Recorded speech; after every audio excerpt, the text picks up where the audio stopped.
শরীর দ্বারা যে ইবাদত সমূহ করা হয় এগুলোর মধ্যে সবচেয়ে বড় ফজিলতপূর্ণ ইবাদত হলো নামাজ।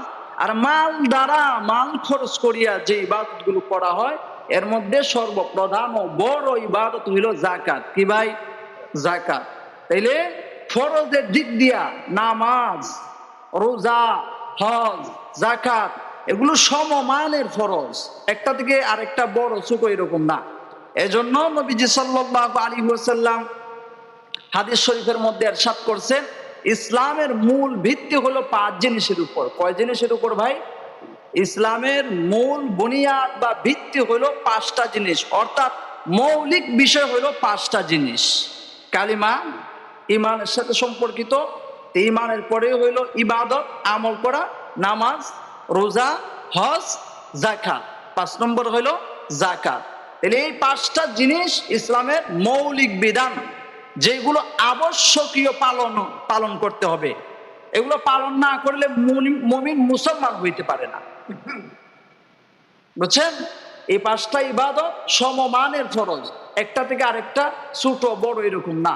নামাজ পড়া যেমনি ভাবে ফরজ, রোজা রাখা ঠিক তেমনি ভাবে ফরজ। এখন রোজা একটা রাখছে, সারা দিন কষ্ট করে একটা রোজা রাখছে, সারাদিন যদি না খেয়ে থাকে রোজা কয়টা হইব ভাই? একটা রোজা। সারাদিন কত কষ্ট কইরা একটা রোজা পালন করতেছে, আর নামাজ ছাড়তেছে প্রত্যেক দিন 2 ওয়াক্ত, 3 ওয়াক্ত, 4 ওয়াক্ত, 5 ওয়াক্ত। একটা ফরজ আদায় করতে সারাদিন না খেয়ে কত কষ্ট কইরা পালন করতে হয়, আর প্রত্যেক দিন নামাজ ছাড়তেছে 5 ওয়াক্ত, 5টা ফরজ ভঙ্গ করতেছে, ছাড়তেছে। এখন সারা বছর যদি এরকম একতালে যায়, যে আল্লাহর বান্দা সারা বছরও একটা দিন নামাজ পড়ে না, সারা মাসও একটা দিন নামাজ পড়ে না, তাহলে কত ফরজ ছাড়তেছে, কত বড় বড় অপরাধ করতেছে। এজন্য এই যে 5টা ফরজ, এগুলো পালন করা ছাড়া মুসলমান এবং কাফেরের মধ্যে কোনো পার্থক্য থাকে না। একটা মানুষ হে কাফের, অন্য ধর্মের, সেও নামাজ পড়ে না, সে ব্যক্তি মুসলমান হয়েও নামাজ পড়ে না, রোজা রাখে না, হজ করে না, যাকাত দেয় না, তাহলে তাদের আর এই মুসলমানের মধ্যে কোনো পার্থক্য আছে ভাই? এজন্যই হাদিসের মধ্যে বলা হয়েছে যে এই 5টা জিনিসের সাথে যার সম্পর্ক নাই সে মুসলমান নয়। নবীজি সাল্লাল্লাহু আলাইহি ওয়াসাল্লাম সাহাবায়ে কেরামদেরকে কোথাও যুদ্ধে গেলে জিহাদে গেলে 3টা শর্ত দিতেন। যাদের সাথে যুদ্ধ করবা এরা যদি এই 3টা জিনিসের যে কোনো একটা মানে, তাহলে তাদের সাথে যুদ্ধ করতে পারবে না। আর যদি একটাও না মানে, তাহলে তাদের সাথে যুদ্ধ করবা, জিহাদ করবা। 1 নম্বর হইলো ঈমানের দাওয়াত দিবা। যদি ঈমান গ্রহণ করে তাহলে তাদের সাথে কোনো দুশমনি নাই, আদাওয়াতি নাই, যুদ্ধ জিহাদ সংঘর্ষ করার কোনো প্রয়োজন নাই। 2 নম্বর হইলো যদি যাকাত দেয় তাহলে তাদের সাথে কোনো সংঘর্ষ হবে না। 3 নম্বর হইলো সে যদি চুক্তি করে, অর্থাৎ মুসলমানদের অধীনে থাকতে চায়, সে প্রত্যেক বছর ট্যাক্স দিবে, এর বিনিময়ে মুসলমান শাসক তাকে নিরাপত্তা দিবে। এরকম যদি হয় তাহলে তাদের সাথে সংঘর্ষ করা যাবে না। তাইলে দেখেন এইখানের মধ্যেও 2 নম্বরে যে জিনিসটা রাখছেন সেটা হলো যাকাত। তাহলে বোঝা গেল যাকাত যেন তেন কোনো ইবাদত নয়, এটা একটা বড় ইবাদত। কোরআনে কারিমে আল্লাহ সুবহানাহু ওয়া তাআলা 2টা ইবাদতের কথা বেশি বলছেন। এর মধ্যে একটা হলো নামাজ। নামাজের কথা কোরআনে কারিমে প্রায় 80 থেকে 82 জায়গায় এসেছে। 80 থেকে প্রায় 82 জায়গায় নামাজের কথা আসছে। তাইলে খুব ছোট ইবাদত ভাই। হ্যাঁ, ছোট ইবাদত। আমাদের খান্ড কারবার তো তাই মনে হয়, এক ওয়াক্ত নামাজ পড়ে না, জিন্দেগিতে নামাজ পড়ে না, তাহলে তার কাছে নামাজ কোনো বিষয়ই না।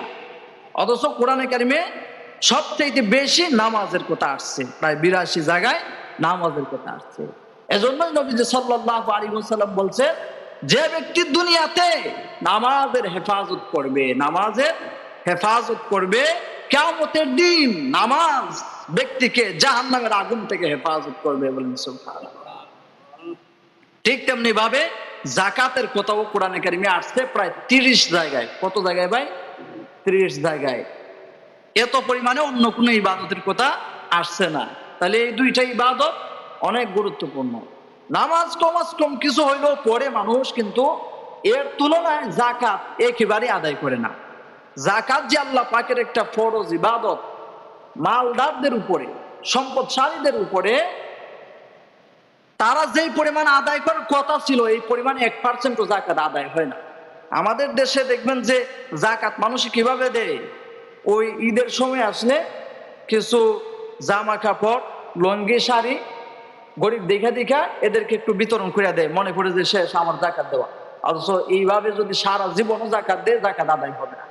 জাকাত দিতে হবে আপনার সমুদয় সম্পত্তি, আপনার মাল, আপনার যা আছে এগুলো হিসাব করিয়া যা আসে তা আপনি দিতে হবে। কোন হিসাব না করিয়া আপনার মনে যা চাইলো আন্দাজ কইরা দেয়া দিলেন, বলে কিয়ামত পর্যন্ত যদি আপনি দেন আন্দাজ কইরা হিসাব না কইরা, আপনার মালের জাকাত আদায় হবে না। কথা বুঝছেন ভাই? জাকাত হইল ইসলামিক অর্থনীতি, জাকাত হইল ইসলামিক অর্থনীতি। এই যে অনেক সময় বাম রাম নাস্তিক মোরতাদ এবং দেশের সুশীল সমাজ, আমরা যারা ইসলামিক রাজনীতি করে উলামায়ে কিরামদের উপর বড় একটা প্রশ্ন উত্থাপন করে যে এই মোল্লারা সুদ হারাম বলে, ঘুষ হারাম বলে, চুরি চামারি হারাম বলে, এরা ক্ষমতায় গেলে ইসলাম দিয়া দেশ চালাবে কেমনে? ইসলাম দিয়া দেশ চালাবে কেমনে? কারণ এই পুরা বিশ্ব সমাজ ব্যবস্থা সুদের উপর নির্ভরশীল। এই যে আমাদের দেশ চলতেছে আগাগোড়া সুদের উপর নির্ভর কইরা। সুদ থেকে মুক্তি পাবে এইরকম কোন সুরত বর্তমান সমাজে নাই, খুব কম। মানে সমাজের আগাগোড়া মানুষ আর সুদের মধ্যে লিপ্ত। যে সুদী অর্থ ব্যবস্থা আমাদের সমাজে চালু করা হয়েছে, ব্যবসা বাণিজ্য, লেনদেন, এক দেশ থেকে আরেক দেশে পারস্পরিক যত লেনদেন আছে সবকিছু সুদের উপর নির্ভরশীল। যত ব্যাংকগুলো আছে, এরপর যত এনজিও সংস্থা আছে, এগুলোর প্রধান কাজ এইটাই যে আপনার কাছে টাকা নিবে, বিনিময়ে এত এত দিবে, নিবে এত বাড়ায় দিবে। এই যে বাড়ায় শুধু দেওয়ার লোভ দেখায়, এটাই হলো সুদ। কিন্তু মোল্লারা যদি ক্ষমতায় যায়, তাদের বানানো কোনো মতাদর্শ দিয়া দেশ পরিচালনা করার কোন প্রয়োজন পড়বে না। আল্লাহ সুবহানাহু ওয়া তাআলা যিনি ইসলাম দিয়েছেন, যিনি কোরআন দিয়েছেন, তিনি ইসলাম দিয়ে রাষ্ট্র কিভাবে পরিচালনা করা হবে সেই বিধানও দান করছেন। এটার নাম হইল যাকাতের বিধান। ইসলামিক অর্থনীতি বলা হয় যাকাতকে। এই যাকাতের মাধ্যমে নবীজি সাল্লাল্লাহু আলাইহি ওয়াসাল্লাম মদিনার ইসলামী রাষ্ট্রকে পরিচালনা করছিলেন। নবীজি সাল্লাল্লাহু আলাইহি ওয়াসাল্লাম যাকাত উত্তোলন করতেন সম্পদশালীদের কাছ থেকে, এবং ওই যাকাত গরিব, দুঃখী, মেহনতি, অসহায়, দরিদ্র মানুষকে বিলায় দিতেন। একটা সময় এমন হয়েছে যে মদিনার রাষ্ট্রে কোনো ভিক্ষুক, ফকির, মিসকিন পাওয়া যাইত না। কিভাবে দরিদ্রতা এমন ভাবে ওই সমাজ থেকে বিলুপ্ত হয়েছিল, বলে এটা একমাত্র ইসলামিক অর্থনীতি যাকাতের মাধ্যমে। যাকাতের মাধ্যমে আমাদের সমাজের কত লোক ক্ষমতায় আসার আগে আমাদেরকে সবক শোনায় যে আমরা ক্ষমতায় গেলে এই করব, সেই করব, দেশকে একেবারে ইউরোপ আমেরিকান বানায় ফেলবো, অসহায় দরিদ্র ফকির বলতে সমাজে কেউ পাওয়া যাবে না। এই যে কিছুদিন আগে একদল আসলো ক্ষমতায়, তারা বললো যে আমরা ফ্যামিলি কার্ড দিব, ফ্যামিলি কার্ড। মানুষের কোনো চিন্তা পেরেশানির কারণ নাই, যে এরা ঘুমাবে আর খাবে। কিন্তু এটা কি কোনোদিন সম্ভব হবে ভাই? কিন্তু এটাই বাস্তব যে এই দেশ এবং এই পৃথিবী থেকে এই সুরতে সুদী অর্থ ব্যবস্থার মাধ্যমে কোনোদিন দরিদ্রতা বিমোচন হবে না। এনজিওরা এসে আপনাদেরকে প্রথম সবক শোনায় যে 1 লক্ষ টাকা দিবেন, 2 লক্ষ টাকা আপনাকে দেওয়া হবে। 2 লক্ষ টাকা তার প্যাকেট থেকে দিবে ভাই? হ্যাঁ, কাজ কাম করে কই থেকে দিবে? আপনার থেকে এই কথা কইয়া 1 লাখ টাকা নিছে, প্রত্যেক মাসে কিস্তি নিতেছে। আরেক দিকের মানুষকেও বলছে যে আপনি 1 লাখ টাকা দেন, 2 লক্ষ টাকা আপনাকে দেওয়া হবে। এদিকের টাকা উঠাই না ওইদিকে দেয়, ওইদিকের টাকা উঠাই না এইদিকে দেয়। এই যে সুদের একটা লেনদেন, এটা মানুষেরা বুঝে না। ওইরকম ভাবে মানুষকে সতর্ক করা হয় না। কিন্তু মানুষ যদি শুনে যে 1 লক্ষ টাকার বিনিময়ে 2 লক্ষ টাকা দেওয়া হবে, এতটুকু চিন্তা করে না যে দেওয়া হবে কেন। টাকা কি খুব সস্তা? 1 বস্তা টাকা একজন আমার কাছ থেকে নিল, নিয়ে 2 বস্তা টাকা আমার দিয়া দিবে? এটা কি এত সহজ এই দুনিয়ায়? এরপরে দেখা যায় যে একদিকের সুদ নিয়ে আরেকদিকে দিতে দিতে আর দিয়া কুল পায় না, পরে হঠাৎ উদাও, ম্যানেজার সাহেব উদাও, ব্যাংক উদাও। কিরে ভাই উদাও কেন? এটাই হলো সুদী অর্থ ব্যবস্থার কুফল। এর জন্য এই যত এনজিও আসুক, ইংরেজ আসুক, যত সরকার আসুক, এরা এই দেশ থেকে, এই পৃথিবীর মানুষদেরকে দরিদ্রতা থেকে মুক্তি দিতে পারবে না। কারণ তাদের যে চাবিকাঠি, যে বক্স যেখান থেকে তারা শান্তি বিতরণ করে, এটা হলো সুদী অর্থ ব্যবস্থা। কিন্তু ইসলাম দেখেন আপনি চার খলিফাদের জিন্দেগি, হযরতে আবু বকর সিদ্দিক রাদিয়াল্লাহু তাআলা আনহু, হযরতে উমর রাষ্ট্র পরিচালনা করেছেন, ইসলাম দিয়া দেশ পরিচালনা করছেন। তাদের সময়ে হযরতে উমর রাদিয়াল্লাহু তাআলা আনহু সময়ে যাকাতের মাধ্যমে দরিদ্রতা এমন ভাবে বিবেচন করা হয়েছিল যে অনেকদিন পর্যন্ত যাকাতের মাল রাস্তাঘাটে পইড়া রয়েছে, ফকির মিসকির পাওয়া যায় না এই দেশও যে এই মালটা নিবে, নেওয়ার মতো মানুষ পাওয়া যায়নি। এগুলা বাস্তব সত্য কথা, এগুলো গাল গল্প নয় যে কিছু গল্প শুনাইতেছি, এটাই বাস্তব। হযরত উমর ইবনে আব্দুল আজিজ রহমতুল্লাহ আলাইহি তিনিও এরকম ন্যায় ইনসাফগার একজন বাদশা ছিলেন যে যার সময়ে যাকাতের মাল নেওয়ার জন্য কোনো ফকির মিসকিন রাস্তাঘাটে পাওয়া গেছে না, ঘোষণা কইরা এলান কইরা পাওয়া গেছে না যে যাকাতের মাল নেওয়া হয়েছে। কেন ভাই? অথচ এই মানুষগুলি তো কত দুর্বল ছিল, কত হত দরিদ্র ছিল, তারা সারা দিন কাজ করতো, রাত্রেও কাজ করতো, এরপরও 3 বেলা খাইতে পারতো না। এই সমাজ কিভাবে এত ধনী হইল? এটা একমাত্র আল্লাহ প্রদত্ত ইসলামিক অর্থনীতি যাকাতের মাধ্যমে। আজও যদি এই পৃথিবীতে যাকাতি অর্থ ব্যবস্থা প্রতিষ্ঠা করা হয়, তাহলে দেখবেন যে সমাজের যত ধনী মানুষ আছে যাদের উপর যাকাত ফরজ, তারা যদি যাকাত দেয় তাহলে এই সমাজে কোনো গরিব থাকবে না।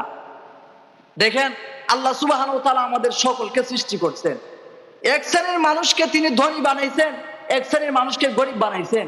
এটাকে আল্লাহ পাক বেইনসাফি করছেন? আল্লাহর কি গরিবদের সাথে কোনো দুশ্মনী আছে? হ্যাঁ, কেন একদলকে গরিব বানাইলেন আর একদলকে সম্পদের পাহাড় দিয়া দিলেন? আল্লাহ সুবহানাহু ওয়া তাআলা কোরআনে কারিমে বলছেন ফাদদালনা বা'দাহুম আলা বা'দ, এক দলের উপরে আরেক দলকে শ্রেণী বিন্যাস কইরা সম্মান দিছি। কোন কারণে? এখন দুনিয়ার সবাই যদি কোটিপতি হয়ে যায়, লাখপতি হয়ে যায়, সম্পদশালী হয়ে যায়, তাহলে বাথরুম পরিষ্কার করার জন্য সুইপারম্যান পাওয়া যাবে ভাই, জুতা সেলাইয়ের জন্য মুচি পাওয়া যাবে, চুল কাটার জন্য নাপিত পাওয়া যাবে, আরো কত নিম্নমানের অনেক কাজ আছে না যেগুলো সবাই করতে পারে না। সবাই যদি ধনী হয়ে যাইতো, খেদমত করার কোনো মানুষ পাওয়া যাইতো না। এজন্য আল্লাহ পাক শ্রেণী বিন্যাস কইরা এক দলকে মালদার বানাইছেন, সম্পদশালী বানাইছেন, সম্মান দিয়েছেন, আরেক দলকে একটু নিম্নমানের রাখছেন। তার মানে এই নয় যে যারা গরিব নিম্নমানের তাদের উপর আল্লাহ তাআলা জুলুম করছেন, বিষয়টা এরকম না। যাদেরকে সম্পদ দান করছেন, যাদেরকে শক্তিশালী বানাইছেন, যাদেরকে মাল দান করছেন, তাদের উপর দায়িত্ব দিয়ে দিচ্ছেন ওই বাকি নিম্নমানের মানুষের। আপনি সমাজের ধনী হর্তাকর্তা, আপনার মাল অনেক বেশি, এটা মনে করেন না যে এই মাল শুধু আপনার, এটা একজনের রব্বুল আলামিনের মাল। তিনি তোমাকে শুধু দায়িত্ব দিছেন কিছুদিনের জন্য, এবং দায়িত্ব দিছেন তোমার পাড়া প্রতিবেশী আত্মীয় স্বজন সবার হক আছে এই মালের মধ্যে। আর না হয় রব একজনকে এই কোটিপতি আল্লাহ কোটি কেন বানাইবেন যে গরিব ফকির মিসকিন হেও তো আল্লাহর বান্দা? হ্যাঁ, এই কারণেই আল্লাহ পাক মালদার যারা সম্পদশালী সারা, যাদের টাকা পয়সার পাহাড় আছে, তাদেরকে গরিব দুঃখী মেহনতি মানুষদের, হত দরিদ্র মানুষদের দায়িত্ব দিচ্ছেন যে তার দায়িত্ব দেখাশোনা সব তোমার কাঁধে। এই কারণেই তো হযরত উমর রাদিয়াল্লাহু তাআলা বলছিলেন, আরে আমার শাসন আমলে যদি একটা কুকুরও মারা যায়, একটা বিড়ালও না খেয়ে মারা যায়, তার দায়িত্ব আমাকে জবাব দিতে হবে কিয়ামতের ময়দানে। এই যে রমজানের বেলায় বলা হয়েছে আপনি খাইতেছেন, ইফতার খাইতেছেন, ভালো ভালো সুষম খাবার দিয়ে খাইতেছেন, আর আপনার ঘরের আশপাশে ফকির মিসকিনরা, আপনার প্রতিবেশীরা আছে যারা এরকম ভালো ভালো খাবার জিন্দেগিতে বছরেও একদিন গরুর গোশত খাওয়া সম্ভব হইতেছে না, আপনাকে জবাব দিতে হবে তাকে না দিয়ে খেলে।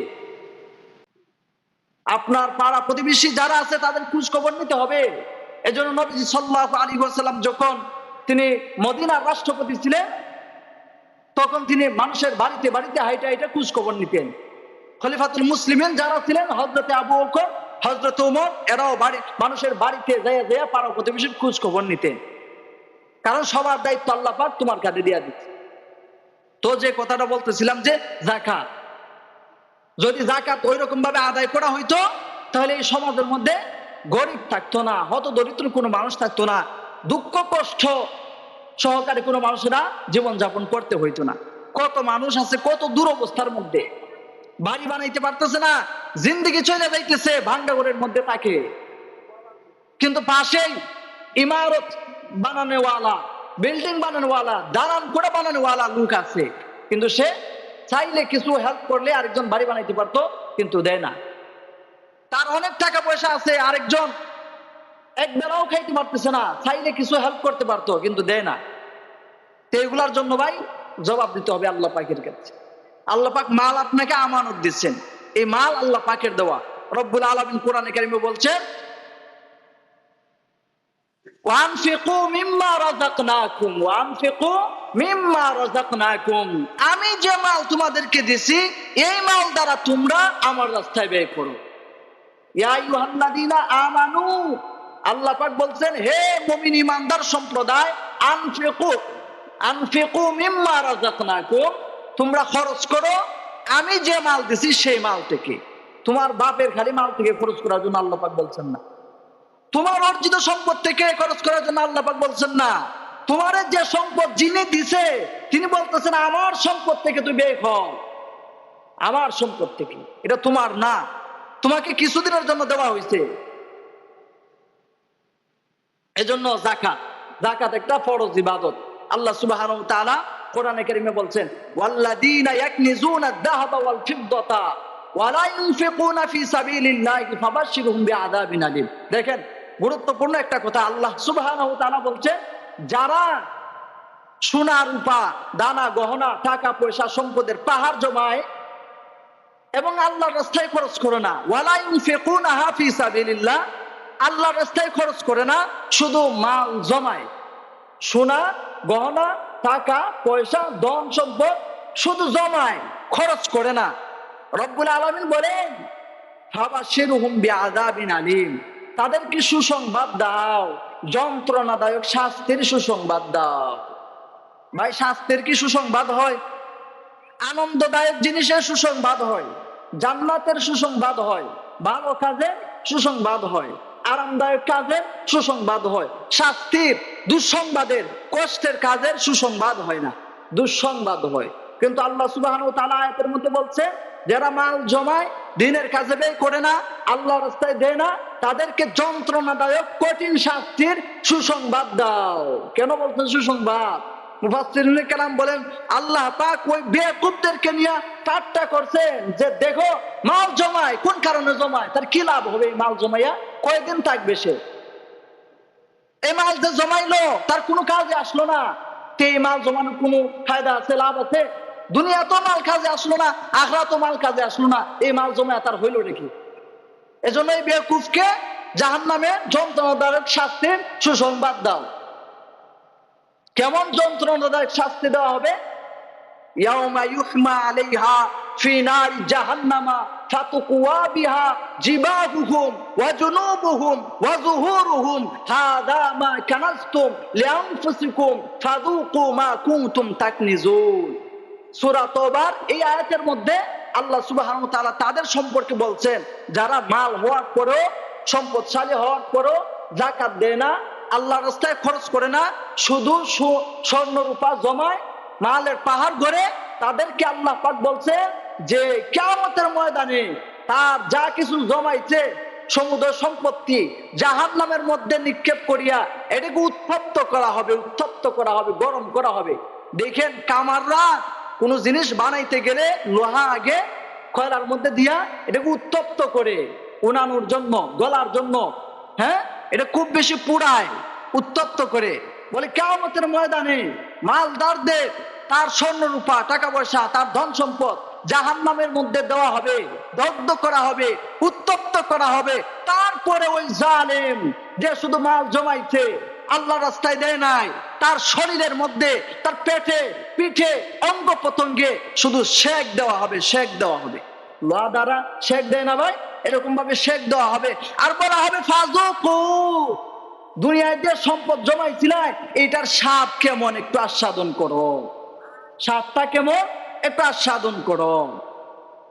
নবীজি সাল্লাল্লাহু আলাইহি ওয়াসাল্লাম আরেক হাদিসের মধ্যে ইরশাদ করেন যাদের উপর যাকাত ফরজ ছিল, সম্পদের পাহাড় ছিল, যাকাত দেয় নাই, আল্লাহর রাস্তায় ব্যয় করে নাই, কিয়ামতের দিন তার সমুদয় সম্পদকে সাপের সুরত ধরাইয়া, কি ধরাইয়া ভাই, বিষাক্ত সাপ বানাইয়া তারপরে ওই জালেমের গলার মধ্যে পেঁচাইয়া দেওয়া হবে।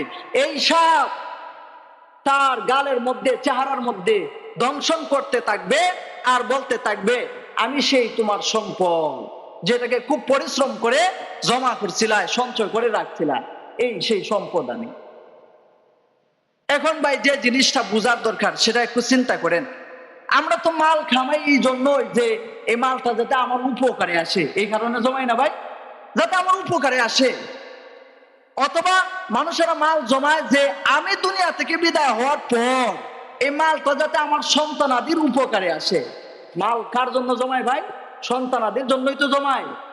আচ্ছা, আপনি রাতকে দিন করিয়া, দিনকে রাত করিয়া, মাথার গাম ফায়ে ফেলাইয়া এত পরিশ্রম করিয়া সম্পদ জমা করতেছে, আপনি দুনিয়া থেকে চলে যাওয়ার পর যাতে সম্পদটা আপনার সন্তানাদের উপকারে আসে, এই জন্যই তো নূর ভাই। হ্যাঁ, আচ্ছা, আপনি মারা যাওয়ার পর আপনার সম্পদ যে আপনার সন্তানাদের উপকারে আসবে, এটার কোনো গ্যারান্টি আছে? আছে ভাই? এইরকমও তো দেখছি সমাজের মধ্যে যে বাপ দাদা অনেক কোটিপতি ছিল, সম্পদশালী ছিল, তারা মারা যাওয়ার পর তাদের যারা রাইখা গেছে দুনিয়াতে, এরা ভিক্ষার ছলা পর্যন্ত লইছে, এরকম নাই? নাই? তা আপনাকে এই নিশ্চয়তা কে দিল যে আপনি রাত দিন পরিশ্রম করিয়া হালালে হারামে সুদে ঘুষে সম্পদ জমাইবে, আর আপনি মারা যাওয়ার পরে এই সম্পদ আপনার সন্তানাদের উপকারে আসবে? সন্তানাদের উপকারে যে এই সম্পদ আসবে, এটার কোনো গ্যারান্টি আছে? কিন্তু আপনি মালদার, আপনি সম্পদশালী, বুঝছেন কথা, আপনি মালদার, আপনি সম্পদশালী, আপনার সম্পদের উপরে জাকাত আসছে, জাকাত না দিলে শাস্তি আছে, এটা নিশ্চয়তা আছে কিনা নাই? জাকাত যদি না দেন সম্পদের, এইটার শাস্তি আছে, এটার নিশ্চয়তা আছে না নাই? নিশ্চিত আপনি শুনছেন, আপনি জানেন যে আমি যদি জাকাত না দেই তাহলে এটার জন্য শাস্তি আছে। শাস্তি যে জিনিসের আছে এটা নিশ্চয়তা আপনি জানলেন, জানার পরে আপনার মালের আপনি জাকাত দিলেন না, নিশ্চিত বিষয়ের ব্যাপারে আপনি গাফিল হয়ে রইলেন, অবহেলা করলেন, দিলেন না, মাওলার নাফরমানি করলেন, জাহান্নামের শাস্তিটাকে আপনি বহন করলেন। আর যে জিনিসের ব্যাপারে আপনার কোন নিশ্চয়তা নাই যে আপনি মারা যাওয়ার পর আপনার সন্তানেরা এই মালটাকে ভালো কাজে ব্যবহার করবে না খারাপ কাজে ব্যবহার করবে, কোনো নিশ্চয়তা নাই, এরপর আপনি তাদের জন্য মাল রেখে দিলেন। হয় না ভাই যে সম্পদ রাখা গেছে, সন্তানাদি এই সম্পদকে জাহান্নাম কিনছে, এই সম্পদ দ্বারা গান বাজনার আসর জমাইছে, মদ জুয়া খাইছে, এই সম্পদ দ্বারা সে নারী বাজি করছে, কত অশ্লীল বেহায়াপনার কাজ করতে সম্পদ দ্বারা, এরকম হয় না? আপনি যে সম্পদটা রেখে গেলেন তার উপকারে আসার জন্য, এর উপকারে আসলো না, আপনি জাহান্নাম কেনার জন্য রেখে গেলেন। আপনার অর্জিত মাল আপনি যদি খরচ করতেন তাও তো মাইনা নেওয়া যাইতো যে আমার মাল আমি যা খামাইছি আমি খরচ করছি, অন্তত নিজের দাম দিয়ে দিচ্ছি। নিজের দাম দিয়েও দিলেন না, সন্তানাদের উপকারেও আসলো না, জাকাতও দিলেন না, দুনিয়াতে কষ্ট কইরা এই সম্পদ দ্বারা আপনার কোনো লাভ হইল না, ফায়দা হইল না, উপকার হইল না, আর এই সম্পদের কারণে আপনি আবার জাহান্নামে জ্বলবেন, শাস্তি ভোগ করবেন। এর চাইতে বড় হতভাগা দুর্ভাগার কপাল আর হইতে পারে? রাত দিন পরিশ্রম করে সম্পদ জমাইলাম, নিজেও খাইলাম না, পরিবারের লোকেরও কোনো উপকারে আসলো না, এরা গুনার কাজে ব্যয় করলো, আর আমার উপর জাকাত ফরজ ছিল, জাকাতও দিলাম না, নেক কাজও দিলাম না, ভালো কাজও দিলাম না। যে সম্পদ দুনিয়াতে কষ্ট কইরা উপার্জন করলাম, অর্জন করলাম, সম্পদ অর্জনের জ্বালায় একদিন পেট বইরা তো খাইতেও পারলাম না, সম্পদ অর্জনের টেনশনে কিভাবে মাল বাড়ানো যায়, কিভাবে সম্পদ কামাই করা যায়, এই চিন্তা টেনশনে রাত্রে ঘুম আসে না মানুষের, এরকম হয় না ভাই? আবার আখেরাতে এই সম্পদের কারণে জাহান্নামে যাওয়ান লাগবে, তো এর চাইতে দুর্ভাগার হতভাগার কপাল হইতে পারে? এজন্য সম্পদ বানান, কোনো অসুবিধা নাই। ইসলাম বলে নাই যে আপনার সম্পদের প্রয়োজন নাই, সম্পদ উপার্জন করেন, হালাল পন্থায় করেন, নিজে খান, পরিবারের লোকদের পিছনে ব্যয় করেন।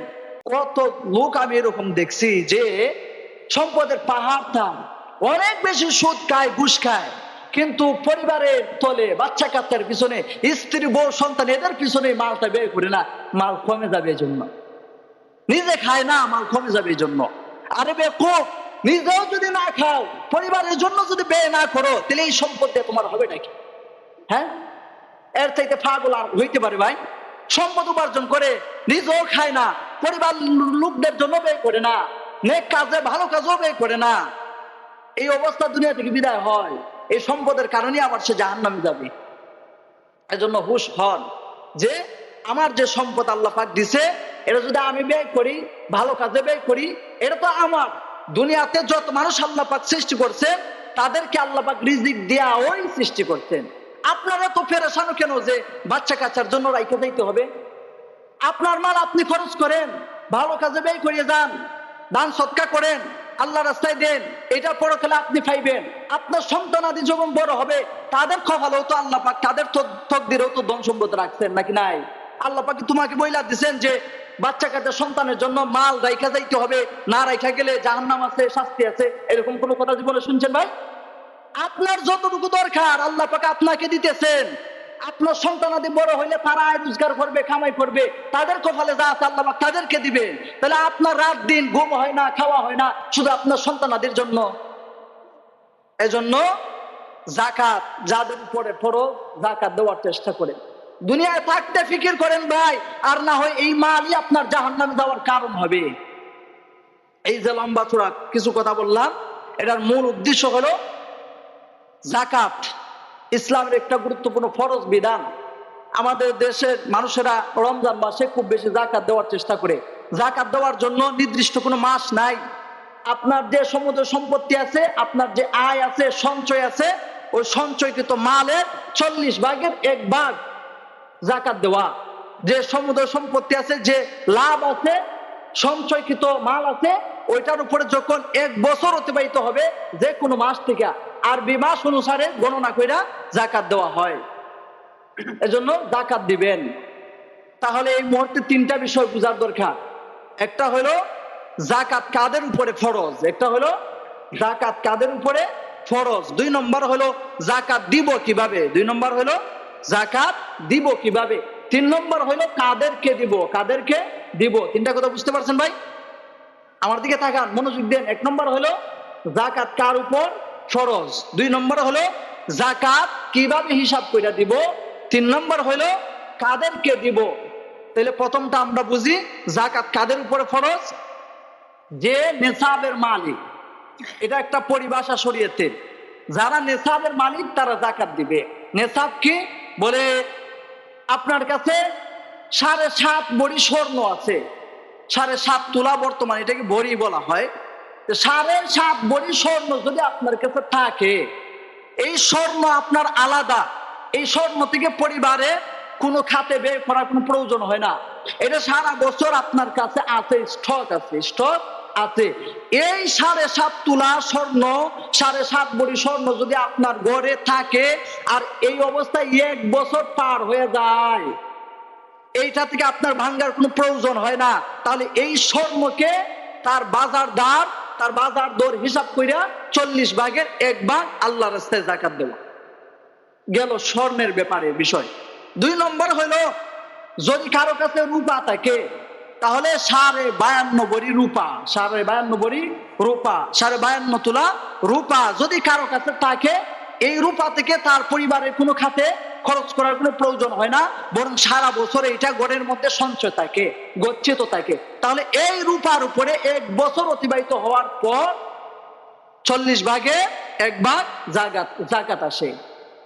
শতকরা 2.5 টাকা, 100 টাকার মধ্যে 2.5 টাকা যাকাত আসে। এজন্য আপনার যে সম্পদ আছে ওইটা 40 ভাগ করিয়া 1 ভাগ যাকাত দেওয়া গেল স্বর্ণ এবং রূপার বিষয়। এখন আপনার কাছে স্বর্ণ আছে অল্প, রূপা আছে অল্প, কথাগুলো বুঝছেন ভাই?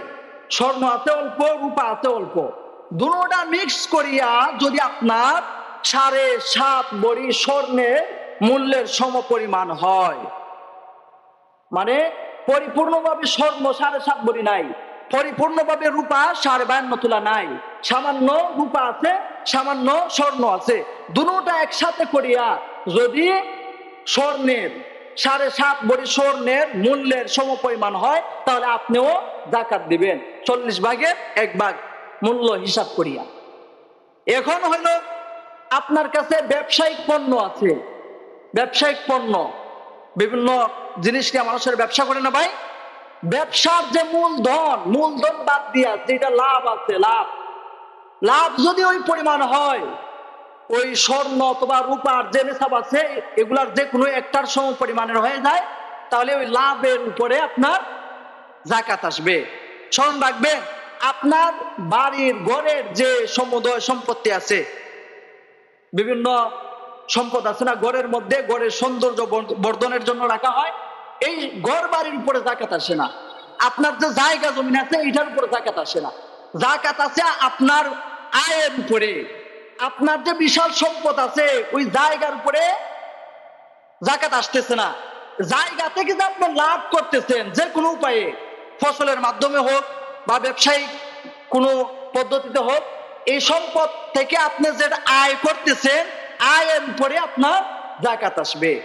আপনার ঘর বাড়ির উপরে জাকাত আসবে না, কিন্তু আপনার ফ্লট আছে, ভাড়া দেন, ওইখান থেকে যে আয়টা হইতেছে ওই আয় যদি ওই পরিমাণ হয়, নেশাবের সম পরিমাণ হয়ে যায়, তাহলে আপনার উপরে জাকাত আসবে।